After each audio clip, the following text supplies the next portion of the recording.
हर खबर पर होगी आपकी पकड़। डाउनलोड कीजिए एबीपी लाइव ऐप। देखिए, मैंने स्टूडेंट कम्युनिटी ने मुल्क भर से मुझसे कांटेक्ट किया और उन्होंने ये इस बात का मुतालबा किया कि सर हमारे JEE और नीट के एग्ज़ाम्स को पोस्टपोन करवाइए। मैंने उनसे कहा कि मैं तो ज़रूर आपके साथ खड़ा हूं, क्योंकि मैं जानता हूं कि बड़ा मुश्किल काम है। इतने दूर दूर से लड़के लड़कियां आकर एग्ज़ाम लिखेंगे और अभी भी कोविड बड़ी तेज़ी से चल रहा है, कोविड ख़त्म नहीं हुआ है।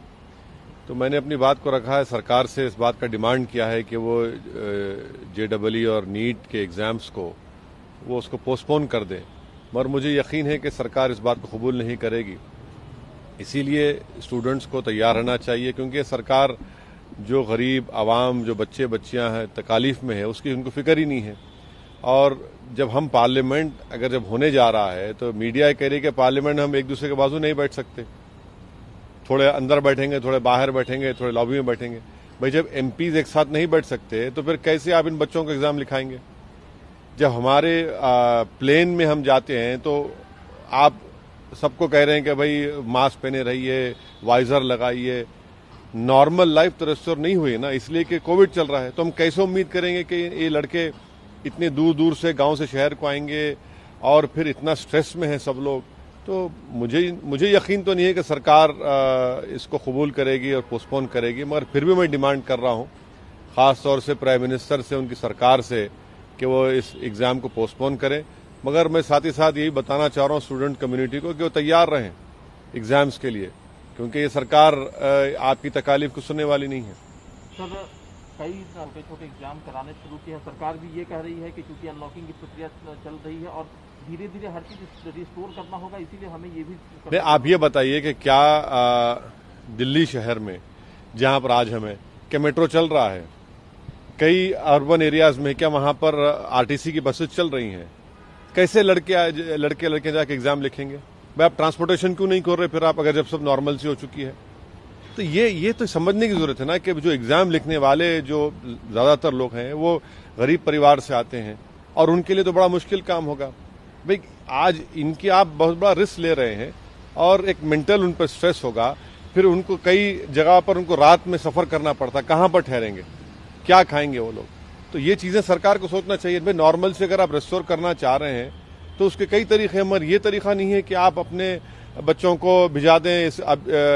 क्या पूरी तरह से लॉकडाउन खत्म हो चुका है? आज भी लॉकडाउन के रेस्ट्रिक्शंस हैं, आज भी सब चीजें हैं। सर, कांग्रेस पार्टी में लगातार सवाल उठ रहा है, खुद उनके लीडर सवाल उठा रहे हैं। आपने ट्वीट करके भी अपनी बात रखी है, खासतौर से गुलाम नबी आजाद साहब पर जिस तरह से कुछ हमला किया गया, आपका क्या कहना है सर? देखिए, किसी पार्टी के अंदरूनी मामलात में मुझे शौक नहीं है कि उनके पार्टी में, किसी पार्टी में कुछ होता है तो उनके इंटरनल मैटर्स पर कुछ तबसरा करूं, कमेंट करूं।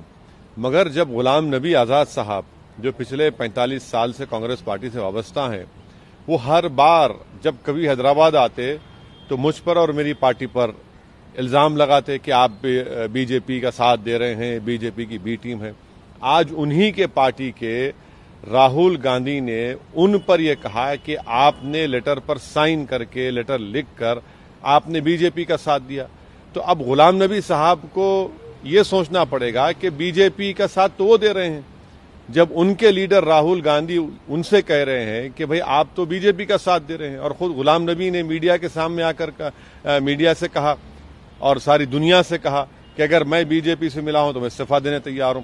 तो ये बात ये साबित हो चुकी है कि अगर आप कांग्रेस पार्टी का अपोज करते हैं, जैसा मैं कर रहा हूं, मैं बीजेपी का भी अपोज कर रहा हूं, मगर क्योंकि मैं कांग्रेस पार्टी का अपोज कर रहा हूं तो कांग्रेस पार्टी मुझे बी टीम कहती है, और उन्हीं की पार्टी में अगर कोई उनकी लीडरशिप को अपोज करता है तो उनको बीजेपी से मिलाया जाता है। तो ये तो सोचना पड़ेगा उन मुस्लिम लीडर्स को जो कांग्रेस पार्टी में अपना वक्त जाय कर रहे हैं कि भाई आज आप पर इल्जाम लग रहा है कि आप बीजेपी का साथ दे रहे हैं, तो कब तक आप ये गुलामी करते रहेंगे कांग्रेस की लीडरशिप की? लेकिन सर, एक विकल्प भी तो होना चाहिए ना। जो मुस्लिम लीडर्स की आप बात कर रहे हैं उनके लिए एक राजनीतिक विकल्प। देखिए, विकल्प उस वक्त निकलेगा जब आप ये गुलामी की जंजीरों को तोड़ेंगे।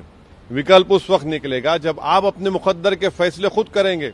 अगर आप किसी की गुलामी करते रहेंगे, सिर्फ इसी के लिए नहीं, कोई विकल्प नहीं। अरे भाई, मंजिल उसको मिलती जो मंजिल की तलाश में निकलता है। आप तो वहीं पर रहकर ये तमाम तौहीन को, इल्जामात को, आपकी बेइज्जती अगर बर्दाश्त करेंगे तो विकल्प कहाँ निकलेगा? आप निकलिए तोड़कर तो खुद विकल्प और आपके सामने आकर सर झुकाएगा। तो सर आपको लगता है आप ऑफर देंगे कि एमआईएम से जुड़े? नहीं, मैं हरगिज नहीं कहूंगा गुलाम नबी साहब को, वो बड़े सीनियर लीडर हैं, मगर गुलाम नबी साहब को याद दिला रहा हूं कि आपने जिस जबान का इस्तेमाल करके मुझ पर इल्जाम लगाया था, आज वही इल्जाम आपके पार्टी का एक एक्स प्रेसिडेंट आप पर लगा रहा है और आपको ये कहना पड़ रहा है कि मैं रिजाइन करने तैयार हूं। तो उनको सोचना पड़ेगा, उनके कॉन्शियस, उनके जो अगर इनर कॉन्शियस है तो उनको सोचना पड़ेगा, उनको इंट्रोस्पेक्ट करना पड़ेगा कि इतने साल के बाद आज उन पर इल्जाम लग रहा है। तो गुलाम नबी साहब कल मुझ पर और कांग्रेस पार्टी हम पर उंगलियां ना उठाएं। पहले कांग्रेस पार्टी खुद अपने पार्टी में झांक कर देख लें कौन बीजेपी का साथ दे रहा है। सर एक आखिरी सवाल है सर, तरह से मेन जो मुख्य विपक्षी दल है संसद में, उनमें इस तरह की अंदरूनी कला और जो सीनियर लीडर्स हैं उन पर जो है इस तरह के इल्जामात लग रहे हैं, तो क्या आपको नहीं लगता कि जो अपोजिशन की आवाज है जो पहले से ही कमजोर है वो और कमजोर हो जाएगी? नहीं, कांग्रेस की वजह से तो मोदी 2 बार प्रधानमंत्री बने हैं ना, तो कांग्रेस की वजह से ही बने हैं। अगर वो लोग सही काम करते तो मोदी 2014 में क्यों जीतते? अगर वो अपोजिशन का सही रोल निभाते तो 2019 में उनकी 50 सीटें क्यों आती और इतने उनके एमएलए क्यों बीजेपी में भाग रहे हैं? तो इनकी कमजोरी है, इनकी गलती है, जिसका रास फायदा बीजेपी को मिल रहा है। नरेंद्र मोदी की सबसे बड़ी ताकत तो कांग्रेस पार्टी बनी हुई है और उनकी लीडरशिप बनी हुई है। एबीपी न्यूज आपको रखे आगे।